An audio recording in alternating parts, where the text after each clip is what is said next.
A multidisciplinary team at the University of Texas Medical Branch at Galveston working to combat the COVID-19 virus has a system that will unlock researchers' ability to more quickly develop and evaluate developing vaccines, diagnose infected patients and explore whether or how the virus has evolved. The scientists, led by Pei-Yong Shi, developed the system by engineering a reverse genetic system for SARS coronavirus 2, or SARS-CoV-2, that is causing the current COVID-19 pandemic. The study is currently available in Cell Host Microbe.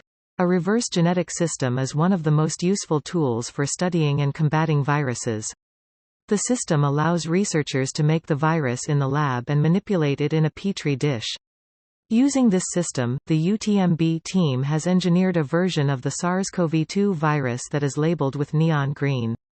When the labeled virus infects a cell, the infected cell turns green. The labeled virus could be used to rapidly determine whether a patient has already been infected by the new coronavirus or evaluate how well developing vaccines are inducing antibodies that block infection of the virus.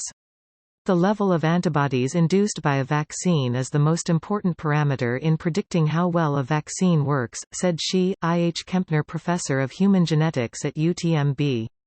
The neon green labeled virus system allows us to test patient samples in 12 hours in a high-throughput manner that tests many samples at once. In contrast, the conventional method can only test a few specimens at a time with a long turnaround time of a week.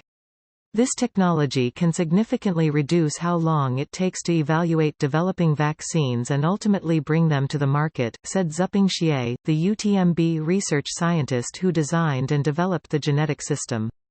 UTMB will be very happy to make this technology widely available to both academia and industry researchers working to quickly develop countermeasures. The genetic system allows us to study the evolution of the new coronavirus. This will help us to understand how the virus jumped from its original host bat species to humans. It remains to be determined if an intermediate host is required for the host switch from the original bats to humans for the new coronavirus, said Vineet Manashari, assistant professor at UTMB, who co-senior authored the study. The system has provided a critical tool for the research community.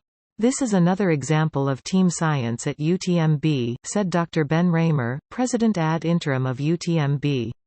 The collective effort from teams with complementary expertise worked together to deliver this exciting study. We will expand the team science to areas of clinical care and patient diagnosis by deploying the technology for serological testing.